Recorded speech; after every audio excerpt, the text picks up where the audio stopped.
Здравейте, уважаеми зрители! Вие гледате Gplay TV, а аз ще споделя с вас моите първи впечатления относно Keychron B1 Pro.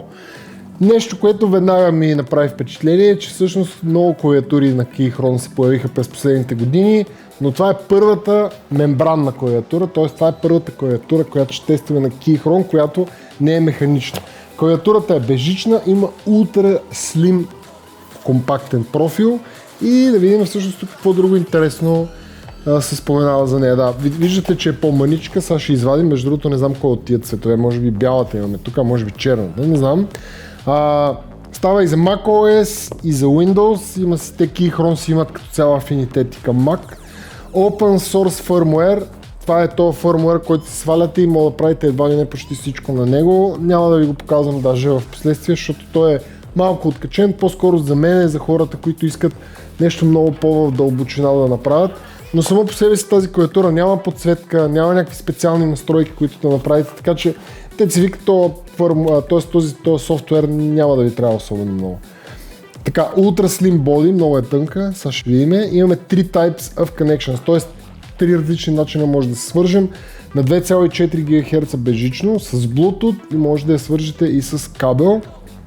Като буквално може да я вържете до 4 устройства, и, защото има 2 с Bluetooth, и да ги сменяте постоянно. Като естествено трябва да знаете, че с кабел и с безжично има 1 милисекунда време за реакция, докато с Bluetooth е почти 10 пъти по-бавна. Тоест с Bluetooth по-скоро ще я ползвате за работа. Тя като цяло тази клавиатура не е особено много за гейминг, аз ще направя една игра, нещо за да ви кажа впечатление, но да, генерално това е по-скоро офис клавиатура и клавиатура, на която да вършите някаква работа, нали? Не просто да си цъкате игрички, но естествено ние ще подцъкаме и игрички. Друго нещо, което е тук доста внушаващо и впечатляващо, е, че батерията издържа 1200 часа. Сега имайки предвид, че тя няма някакви специални екстри, които, беличка, които да харчат много ток. Това определено обяснява защо толкова дълго, но дали чак толкова дълго няма да може да разберете в това видео, тъй като, както казах, това са първи впечатления, а не ревю. Но да, имаме бутончета, с които сменяме дали на Bluetooth, дали на кабел, дали на 2,4 ГГц, буквално тук е обяснено всичко, от което имаме нужда. Няма да я видим. Имаме си кабелче, имаме преходник, кабел е Type-C към Type-C, гумене, не е някакъв примерно паракорд или да е нещо по-специално, и имаме преходник към Type-A, ако решите. Ето го донгълчето е мъничко, сега ще го вържем между другото. И то, май няма други работи. Да, няма повече. Тук в кутийката. Така, добре. Я да видим самата клавиатура. Майко! Какво е това, бебче, бе? Вижте я.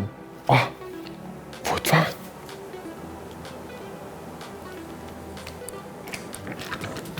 Това е някакъв протектор, което всъщност е доста готино и доста по-готино от тия олдскул нещата, които слагахме като пластмаси отгоре. Мале, това екшо ли много ме кефи?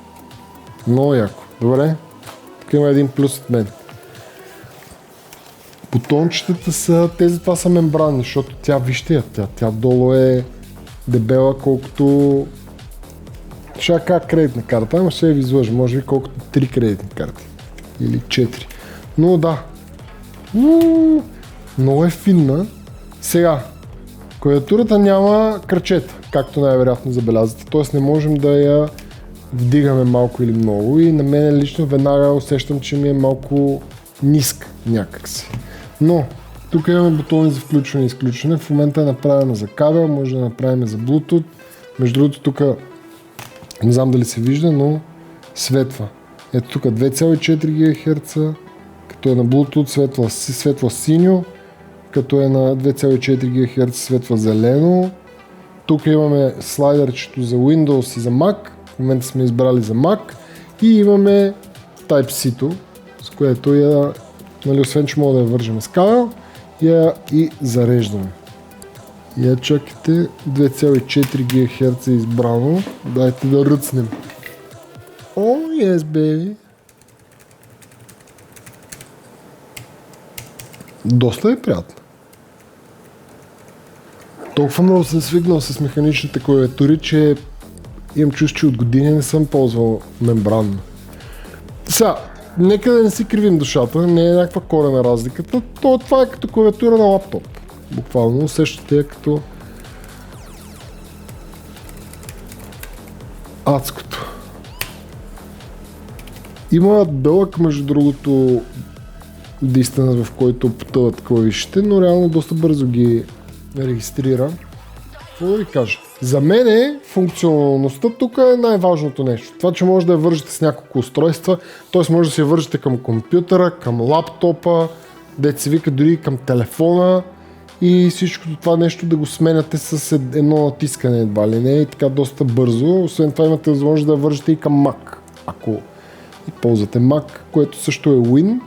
Клавиатурата е с умален вариант, нали? Това най-вероятно вече го забелязахте, но той е доста компактна, мъничка, лекичка и по-скоро нейният фокус е бизнес, но да, аз ще направя тук една игра и ще се върна, за да ви кажа финални впечатления.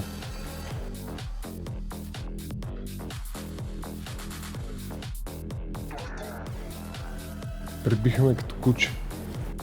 Така, уважаеми зрители, направиха една игричка тук, набихаме тежко.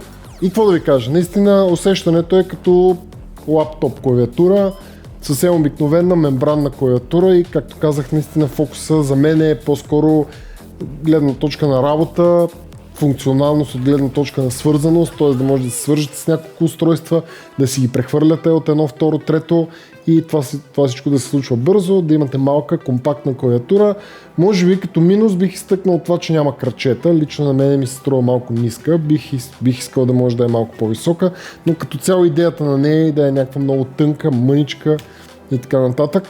Не мога да кажа нещо наистина за живота на батерията, защото това би отнело доста по-дълги тестове, но ако действително батерията издържа 1200 часа, това означава, че вие месеци наред най-вероятно няма да я зареждате.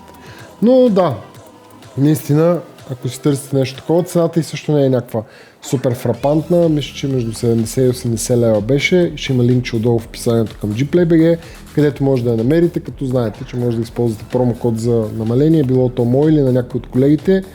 Така че това е Рапу. Върнах се в живота, когато Рапу съществуваха и правиха клавиатури. Това е Keychron B1 Pro. Може би между другото споменах Рапу, защото имах досег преди години с едно такова Рапу. Но да, много е мъничка, много е финна, много е дребна. И това много ми харесва, че като си свършиш работата, може да се сложиш отгоре и да ти я защитава от разни прахове. Въпреки че тя са толкова финни бутончетата, че сама по себе си защитава. Това беше B1 Pro, между другото мисля, че и B6 клавиатура е мембранна, т.е. Keychron са решили да направят няколко мембранни клавиатури. Споделете вие в коментарите какво мислите за нея, за какво бихте я ползвали, струва ли ви се интересна или пък ако имате някакви въпроси, задайте ги или аз или някой от колегите ще ви отговорят. Чао от мен, надявам се това ви беше полезно, живи и здрави, всичко най-най.